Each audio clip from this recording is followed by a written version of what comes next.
Estamos aqui nessa noite agradecidos, agradecidos a Deus pela oportunidade desse Evangelho, mais uma vez. Por enquanto, ainda estamos fazendo o Evangelho aleatório, pegando as partes aleatórias, mas a meta, o objetivo é fazer os Evangelhos desde o início, desde o começo. Até terminar. Até terminar, né? Pegar o início do Evangelho até terminar, né? Tem o Evangelho segundo o Espiritismo, que são os Evangelhos da Bíblia, né? Pela visão espírita.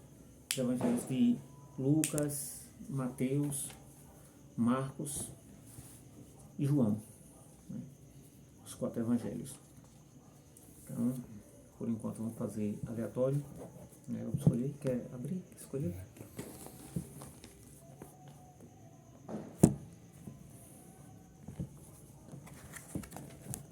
Beleza. Era que já estava o papel, então não foi certo. Tudo bem, pode abrir outro então.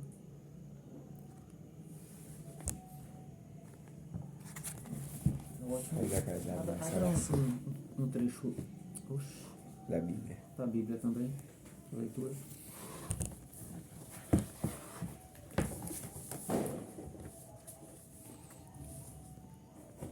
O Evangelho faz a nossa prece inicial, né? Senhor Jesus, Mestre Jesus, te agradecemos, Pai. Te agradecemos, Deus. Te agradecemos, Jesus, pela oportunidade de estar aqui em Teu nome, tentando compreender um pouco mais a Tua obra.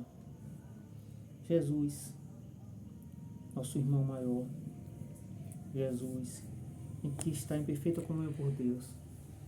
Te agradecemos por vir trazer o Evangelho de Deus, porque o Senhor Jesus é o próprio Evangelho. Te agradecemos por vir reviver os teus ensinamentos, que por muitos profetas e sábios anteriores a ti chegaram a nós. Porém, Senhor, chegou o momento que mesmo o Senhor teve que vir presente para reviver o seu Evangelho. E agora, mais uma vez, o Espírito de verdade vem através da doutrina espírita trazer, mais uma vez, fazer, reviver o seu Evangelho. Os ensinamentos de Jesus, que é a vontade de Deus. Que a paz de Jesus, o amor de Jesus e a inteligência de Jesus ilumine o nosso estudo. Que assim seja. Amém. Que assim seja. Valeu, meu filho. Vamos lá. O Evangelho de hoje,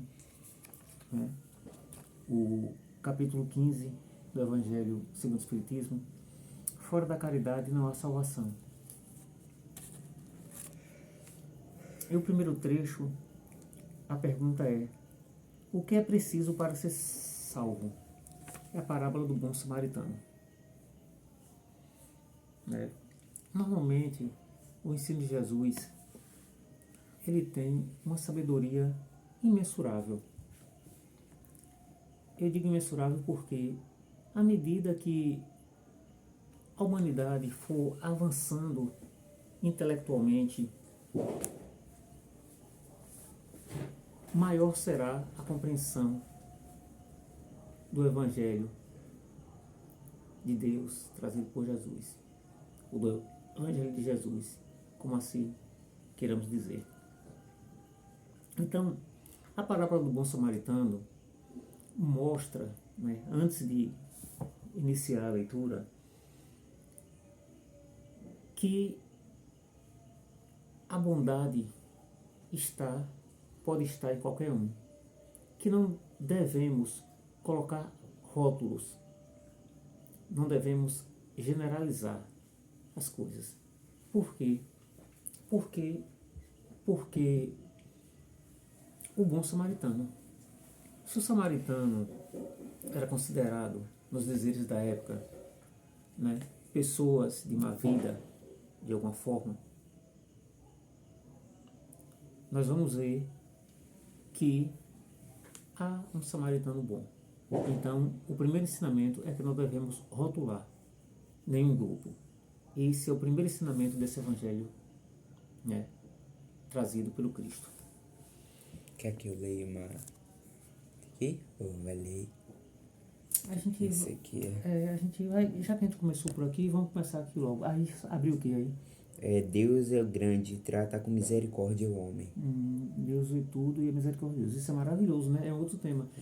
A gente pode deixar depois que a gente já começou aqui, né? Deixar para o final, esse aí, da misericórdia, né? É maravilhoso também, a misericórdia é algo maravilhoso. Eu gosto sempre de puxar esse assunto nos estudos.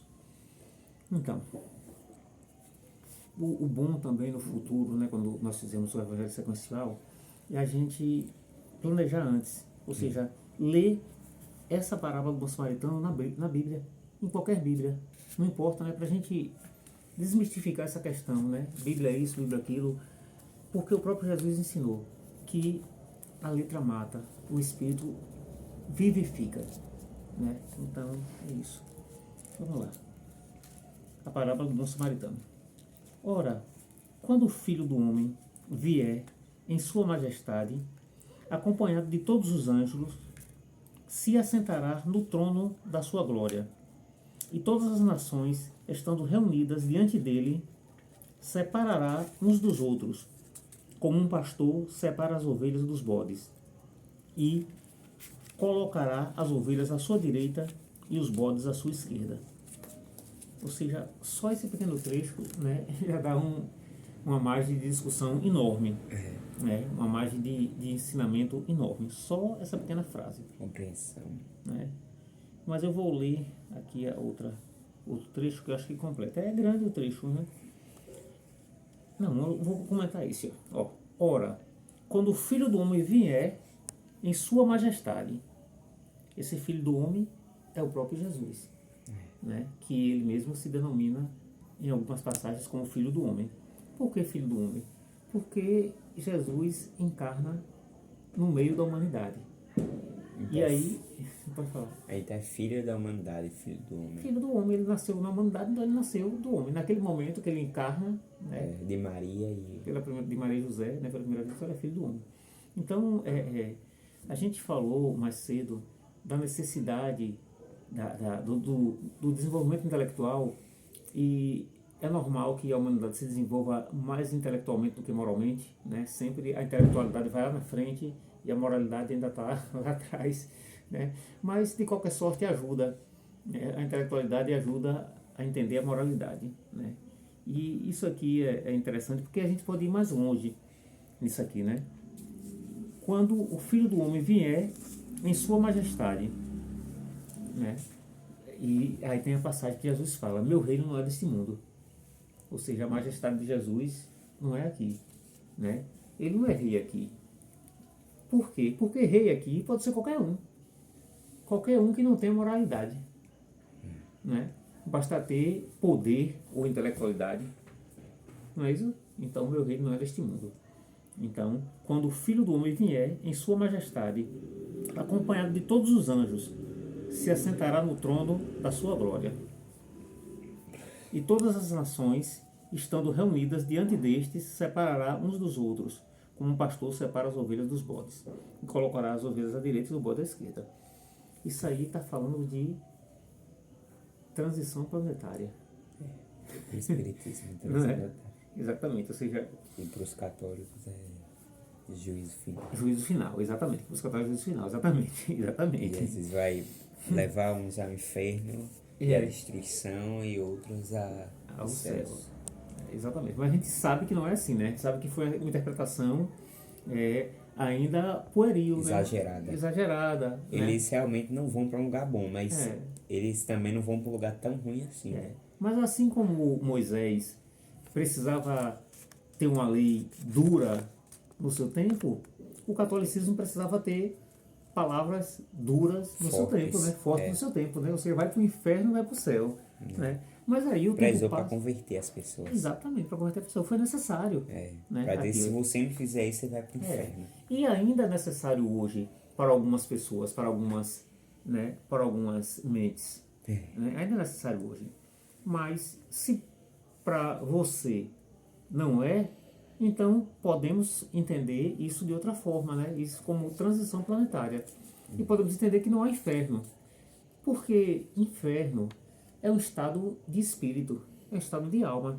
Agora imagine o estado de alma daquelas almas, né, que estão, vamos dar o exemplo de Capela, né, da constelação do Cocheiro, né? Ou seja, o exemplo que a espiritualidade traz de Capela é que o planeta já estava num nível evolutivo altamente grande, né? Altamente grande. Ou seja, com a tecnologia, um conforto, mas muito maior do que o nosso, né? Ou seja, eles já tinham, e o livro, aquele que você está lendo, né? Eu até pegar o livro que é importante. Põe a mão aqui.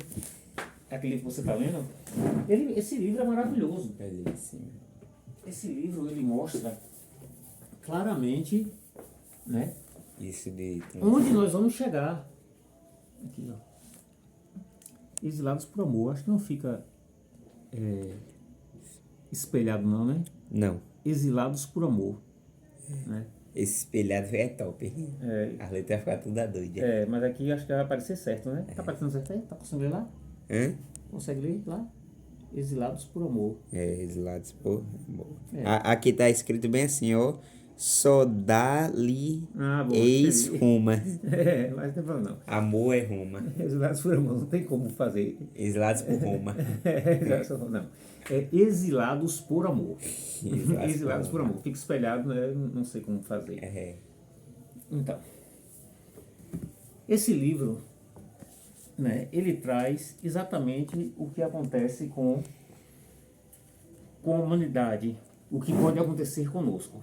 O que aconteceu, né, que esse livro traz? Né, um relato de um grupo de pessoas de Capela. A humanidade de Capela já estava extremamente evoluída intelectualmente e moralmente. E o que acontece? Chega o momento dessa separação que a gente fala aqui. Era um casal, dois espíritos, e um ficou em Capela e outro que não acompanhou a evolução de Capela foi exilado para a Terra. Os exilados. É o que vai acontecer conosco, com muitos de nós. Muitos de nós. Ou seja, não é inferno, mas pode ser um inferno na mente de quem foi exilado. Imagine um espírito que está num planeta extremamente evoluído, com alta tecnologia, E depois ponto né, primitivo. com veículos de levitação, com veículos de levitação, com domínio completo de todas as tecnologias da ciência, né, com poder mental, né, de telecinese, que muitos ou todos talvez já tivessem esse poder, né, mas ainda fazendo coisa errada, mas ainda usando para o mal. Então esses espíritos serão o quê? Exilados. Agora imagine quem está num planeta extremamente evoluído e né, que vieram para a Terra, né, aqui há 10 mil anos atrás, 20 mil anos atrás, sei lá quantos anos atrás, não tenho relato, né, mas disso aí para trás, né, ou vir para aqui na Idade das Cavernas. Exatamente. Né, porque há 10 mil anos atrás, 20 mil anos atrás, quando eu falei, muitos deles já tinham retornado. Eles vieram para aqui na Idade das Cavernas. Imagine hoje quem mora na Suíça, né, quem mora na China, no desenvolvimento que está a China, a Suíça, a Bélgica, né? Alto desenvolvimento, alta tecnologia, né? Lugares paradisíacos em termos de conforto, de educação, de tudo, né? Ter que ir para um planeta que está na Idade das Cavernas. Isso é o inferno. Isso é o inferno na cabeça das pessoas. Não tem internet, não tem nada que tem hoje no moderno. Exatamente. Não tem freezer, geladeira, carro. Isso é doloroso. Não tem geladeira, televisão. não tem televisão, Não tem casa como se carro, tem. E para a Idade das Cavernas. Comer carne crua. É. O psiquismo desses seres humanos é um inferno no psiquismo deles. Então foi isso que aconteceu e é isso que nenhum de nós quer que aconteça conosco, né? Porque o planeta já está sendo relatado, né? É o planeta Quiro. Muitos relatam esse planeta Quiro, que está mais ou menos nessa Idade das Cavernas. Não sei se mais ou menos, né? Não sei se na Idade das Cavernas ou mais avançado. Mas muitos de nós já estão sendo recambiados para lá. Vai ser os exilados da Terra. Os exilados da Terra, exatamente. Entendeu? Então, isso é que é o inferno.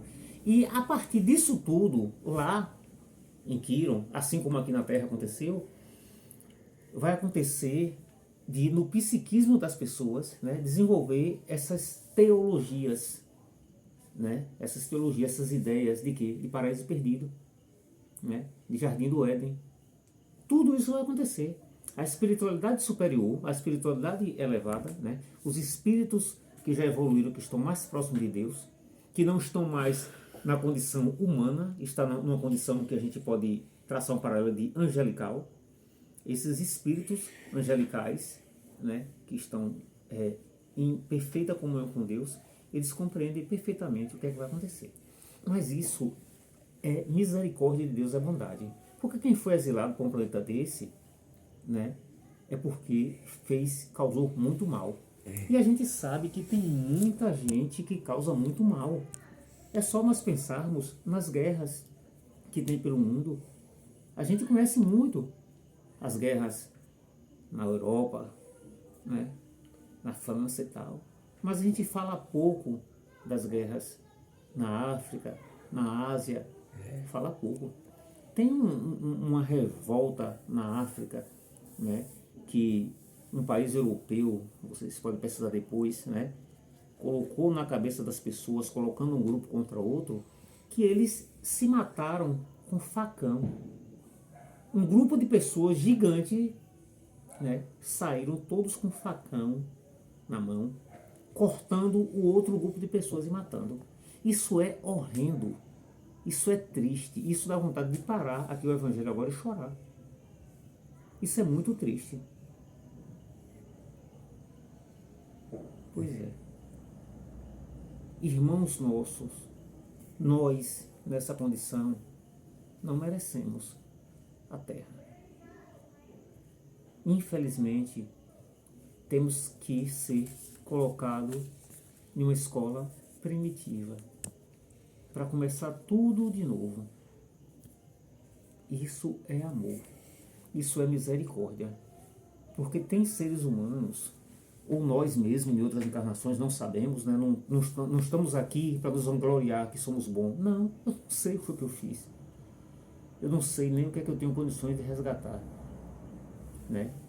Mas se eu faço, ou se eu fiz uma coisa dessa, e um espírito de luz, em perfeita comunhão com Deus, que é Jesus, me dá a oportunidade de recomeçar num planeta na Idade das Cavernas, graças a Deus. Por quê? Imagina a crueldade e tantas crueldades que ocorrem no nosso mundo. A ideia desse evangelho não era tornar a coisa tão séria, mas talvez seja necessário, né? E a coisa pode ser muito mais séria do que eu estou relatando aqui, né? Porque a ideia do evangelho é ser leve. Mas isso é para a gente entender a misericórdia. E olha que nada é por acaso. Por quê? Porque na Bíblia aqui foi aberto o quê? Olha só que coisa, né? E eu já tinha até perdido, né? Deus é grande e trata com misericórdia o homem. Deus vê tudo e é misericordioso. Olha só. Ou seja, quando a gente se reúne em nome de Jesus, a iluminação vem. Eu comecei essa discussão aqui em torno da parábola do bom samaritano e a coisa se desenvolveu em direção à misericórdia de Deus. Pela explicação de que não há inferno, mas sim uma oportunidade numa escola, nos anos iniciais. É a mesma coisa também, traçando o paralelo. Você está em uma universidade e você é colocado para começar do primário, estado primário novamente. Nem todo mundo vai aceitar isso bem, né? Na verdade, ninguém vai aceitar isso bem, né? Quem é que está fazendo seu mestrado, seu doutorado e vai aceitar ir para uma escola primária? Pois é. É isso. Mas quando a gente faz o errado, a gente tem que aceitar. Mas vamos voltar para a parábola para não ir muito longe. Quer ler um pouco da misericórdia? Okay.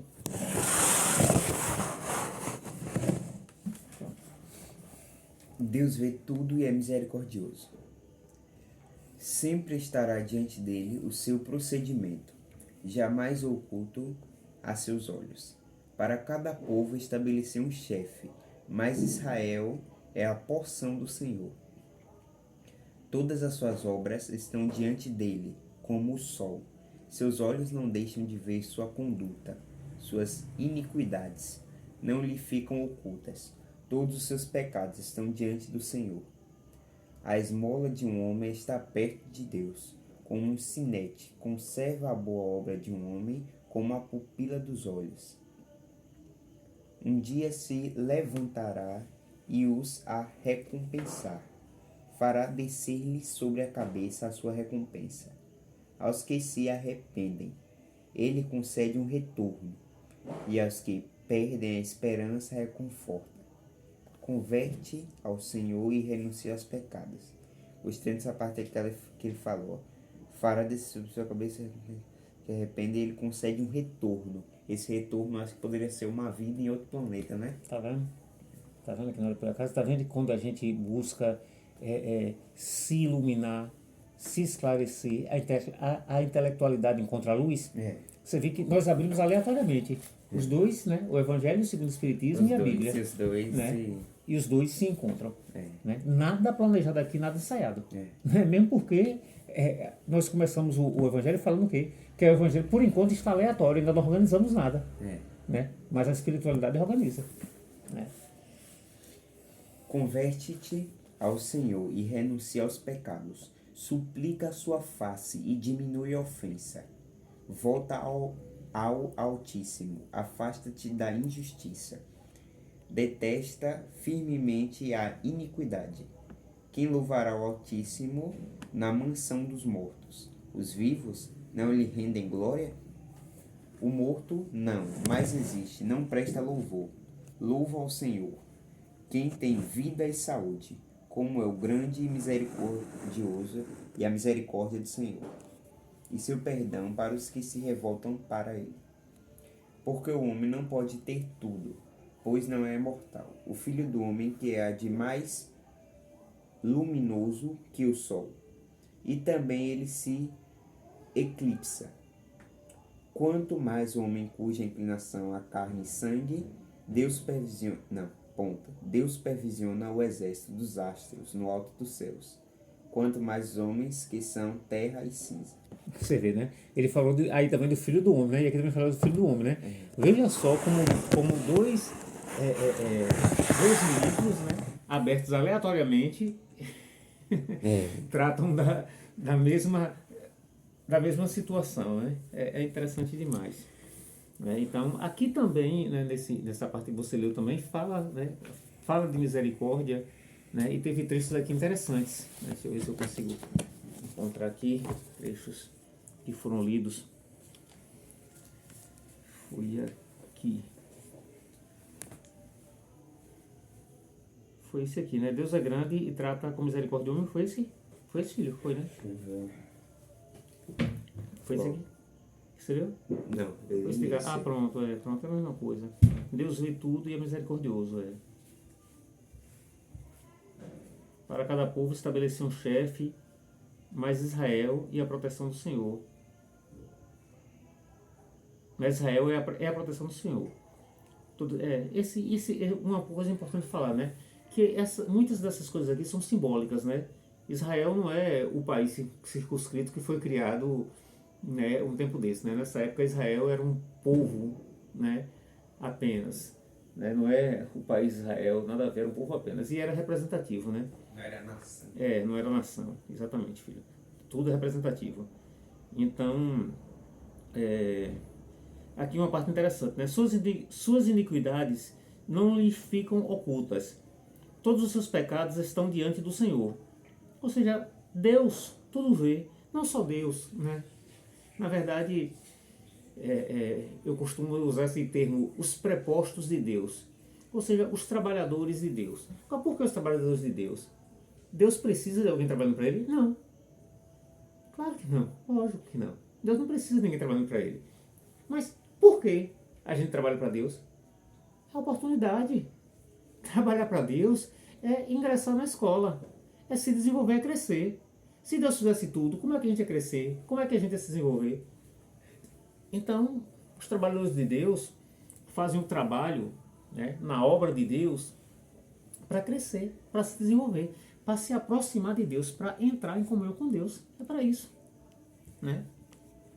É igual eu ter crianças, né, e eu fazer tudo para a criança. Se eu fazer tudo para a criança não vai aprender a fazer nada. Ela tem que fazer para aprender.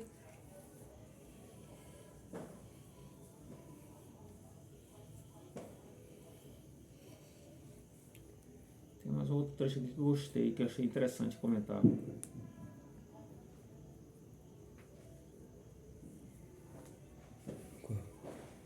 Tô procurando aqui.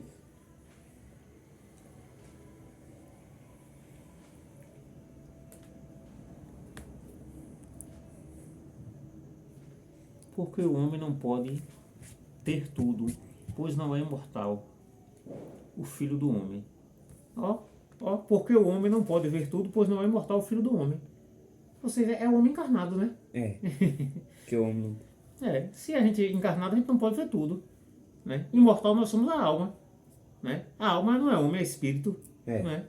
Por que o homem não pode ver tudo? Porque não é espírito. Em espírito, estando altamente evoluído, vê tudo, como Jesus. Jesus vê tudo. Pois não é imortal, o Filho do Homem. O Filho do Homem é o quê? Quando a gente é encarnado. É o que eu falei no começo aqui, né? E também ele se eclipsa. Cadê? Assim. Relendo, né? Que há de mais luminoso que o sol, e também ele se eclipsa. Quanto mais o homem. Então, vou voltar aqui, né? Para avançar. Vamos avançar aqui. Então. Então o rei dirá àquele que estão à sua direita: vinde vós, que fostes benditos por meu Pai. Possui o reino que vos foi preparado desde o início do mundo. Desde o início do mundo. Desde o início da terra. O reino que foi preparado. Não é isso? Porque eu tive fome e me deste de comer. Tive sede e me deste de beber. Tive necessidade de alojamento e me alojastes. Estive nu e me vestisse. Estive doente e me visitasse. Estive na prisão e vieste me ver. Está vendo que a Bíblia é figurativa? Né? A Bíblia é figurativa. Jesus falando isso, Jesus esteve na prisão? Não. Teve? Não teve. Quando ele falou isso, ele ainda não tinha sido preso. Quando ele falou isso, ele ainda não tinha sido crucificado. Né? Jesus esteve nu? Jesus teve fome? Não. A Bíblia é figurativa. Aqui ele fala dos nossos irmãos, espíritos humanos ainda, na condição humana. Né? É isso. Isso aqui é só uma prova. A Bíblia é figurativa. Por isso, repetir a frase do início. A letra mata, o espírito vivifica.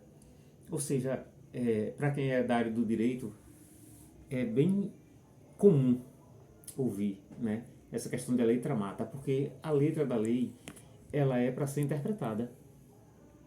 Ou seja, o jurista, né, o advogado, o juiz, né, o promotor, o procurador, o defensor público, né, ele extrai o espírito da lei. Porque a letra mata. É a interpretação. A mesma coisa a gente faz com o estudo da Bíblia. A letra mata e o espírito vivifica. Exatamente. Então, por isso que aqui está muito claro isso. A gente não pode ler a Bíblia pela letra. Quando Jesus fala aqui, né, tive necessidade de alojamento, me alojaste. Estive nu e me vestisse. Estive doente e me visitaste. Estive na prisão e vieste me ver. Não, é o que a gente faz com nossos irmãos. Você já visitou um preso? Você já visitou um doente no hospital que não seja seu parente? Ou alguém conhecido? Ou alguém conhecido? Amigo. Exatamente. Se não fez isso, então você não fez isso que Jesus pediu ainda. Né?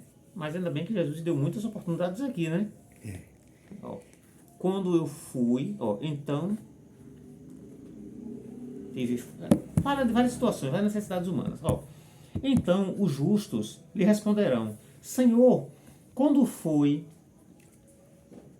que vos vimos com fome, vos demos de comer, e com sede, e vos demos de beber?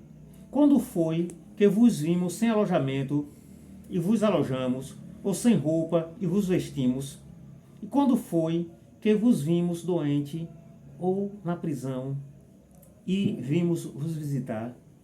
E o rei lhes responderá: eu vos digo em verdade, quantas vezes o fizestes com relação a um doente mais pequenos dos meus irmãos, não, um destes, né? E o rei lhe responderá: eu vos digo em verdade, quantas vezes o fizestes com relação a um destes mais pequenos dos meus irmãos, foi a mim que me fizestes. Ou seja, toda vez que a gente faz qualquer tipo de caridade com alguém, a gente faz para Jesus. Porque é isso que ele vem ensinar. É o amor Para ao Deus. próximo, né? Exato, é o amor ao próximo, exatamente isso. É ajudar. Exatamente. O tempo já está bom já, mas não vou parar agora não, vou só concluir aqui um pouquinho, né, para a gente fechar o raciocínio. Porque tem que chegar pelo menos o item 1 primeiro, né? Chegar no item 2, que é a discussão do próprio evangelho, a gente para, mas a gente já discutiu, né? E dirá em seguida: aqueles que estão à sua esquerda, retirai-vos de mim, malditos, ide para o fogo eterno, que foi preparado para o diabo e para seus anjos. Porque eu tive fome e não me deste de comer, tive sede e não me deste de beber, tive necessidade de alojamento e não me alojaste, estive nu e não me vestiste, estive doente na prisão e não me visitaste. Aqui é um texto pesado, né? Mas a gente sabe que esse texto, né, primeira coisa, a gente não tem certeza se Jesus usou exatamente termos tão fortes. Eu não vou nem dizer essas palavras, porque essas palavras são impossíveis de Jesus ter usado. Porque Jesus viveu em um local onde se falava hebraico, né, ou aramaico. E ninguém achou nada em hebraico ou aramaico, que é muito antigo. O que foi achado, né, de mais antigo é muito recente. É em grego, se eu não me engano, o grego koiné. Ou seja, do hebraico traduzido para, que é o povo hebreu, não é o povo hebreu? Do hebraico traduzido para o aramaico, do aramaico, sei lá por quantas línguas, até chegar no grego antigo, no grego koiné. Né? Aí do grego para o inglês, a Bíblia, né? E do inglês para o português. Só nessa questão de tradução, meu Deus do céu, é quase impossível você ter as palavras exatas que Jesus falou. Eu não acredito que Jesus usou palavras tão pesadas, porque Jesus é extremamente inteligente. Jesus é um espírito puro, em perfeita comunhão com Deus. Entendeu? Mas tudo bem, é por isso que a gente interpreta. A gente lê, imaginando as palavras mais doces. Mesmo as mais rígidas, necessárias para um povo rígido da época. Né? Um povo bravo, né? Bravo. Digamos assim. Né? Então, aqueles que estão à esquerda e que estão à direita, traçando um paralelo para a interpretação mais atual. O que estão à direita são aqueles que fizeram a vontade de Deus. A vontade de Deus não é a vontade da religião A, B, C ou D. Ou é.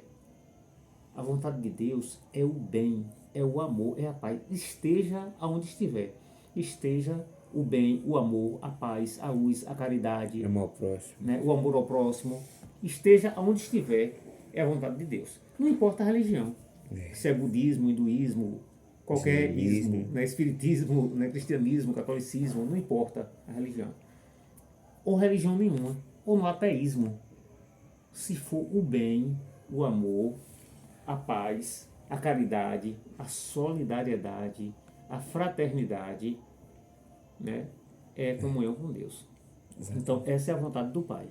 É isso que Jesus quer dizer aqui, desde aquela época. Então eles lhe responderão também: Senhor, quando foi que vos vimos ter fome, ter sede, ou sem alojamento, ou sem roupa, ou doente, ou na prisão, e deixamos de vos assistir? Mas eles lhe responderá: eu vos digo, em verdade, todas as vezes que deixaste de dar essas assistências a um desses mais pequenos, deixasse de dar a mim mesmo. Então estes irão no suplício eterno, e os justos na vida eterna. Ou seja, estes, né, vamos traduzir isso aqui, né, vamos extrair o espírito da lei, né, então estes irão retornar para classes educativas mais iniciais, né? Ou seja, chegamos no segundo grau, chegamos na faculdade, no mestrado, no doutorado, e vamos ter que voltar para o primário novamente. E o primário é uma escola primitiva, ou seja, um planeta sai de um planeta extremamente evoluído, como é o caso aqui dos Exilados por Amor, Exilados de Capela, tantos livros que tem, né? Transição planetária, sai de um planeta com todos os confortos. O que a gente tem de conforto aqui hoje, que você pode citar aí? Sofá, cama, televisão, Internet, cadeira de massagem, tudo. telefone, metrô, trem, Comida avião, boa. comida de qualidade, higiene, saúde, tratamento médico, né, tratamento dentário, Massagem. óculos, né, tudo para um planeta primitivo, na idade das cavernas. Então isso é que é retornar para uma classe inicial. Que eles lutam contra animais com pedra. E isso é bondade. Por quê? Sabe por que é bondade? Porque isso não é o fogo eterno, isso não é o suplício eterno. O fogo eterno não pode existir. Porque como pode eu, como pai, né, digamos, né, que eu fosse o céu, e que felicidade eu teria de ver um filho meu, uma filha minha, no fogo eterno? Impossível ser feliz no céu, sabendo que tem um filho seu ou uma filha no fogo eterno. Ou uma mãe, ou um pai. Impossível ser feliz nesse céu. Então esse céu desse jeito não existe, e esse inferno desse jeito não existe. O céu é a comunhão com Deus, né? E o inferno, que não existe, são as zonas umbralinas, são os planetas primitivos que a gente considera. Então é isso, desmistificando, né? E entendendo mais. A gente sempre trazendo mais luzes ao Evangelho de Jesus. É isso? Então, não vamos ler o comentário, né, do livro, que é maravilhoso, com certeza é muito melhor do que o meu comentário, né, por causa do tempo. Tem preço para 30 minutos, já tem quase 40. Então, aqui eu e meu filho, né, agradecemos a Deus. Aqui. Agradecemos a Deus. Pai e filho aqui juntos. Bota o rostinho aí. Pai e filho aqui juntos, né? Agradecemos a Deus, né? Vamos botar a mão aqui junto aqui. Não é queda de braço, não. Vamos botar assim. Né? Agradecemos a Deus, agradecemos ao Mestre Jesus pela oportunidade de nós dois aqui, os nossos irmãos também, que possam estar presentes, desencarnados, né? Agradecemos sempre a irradiação de Jesus, dos nossos anjos guardiões, dos espíritos bons que nos assistem, espíritos bons familiares, e de quem está aqui conosco aprendendo. Agradecemos, Jesus, por estar reunidos em Teu nome, né? Onde 2 ou mais estão reunidos em Teu nome. Agradecemos, Deus, por estar nos esclarecendo, nos iluminando e fazendo com que pessoas reflitam e se iluminem também. Porque não sou eu que vou trazer iluminação para ninguém. Quem traz iluminação é Jesus que traz iluminação. Quem traz iluminação é a pessoa ouvir e interpretar e compreender. Não o que eu expliquei, mas o que foi lido do Evangelho de Jesus. O que a pessoa possa raciocinar e que possa entender a bondade de Deus, a bondade de Jesus. Uma bondade maravilhosa que traz espíritos endividados de outros obres no universo para este obre, para ter uma nova oportunidade de evoluir, de aprender a amar. Que a paz de Jesus esteja conosco em todos os momentos. Que assim seja. Que assim seja.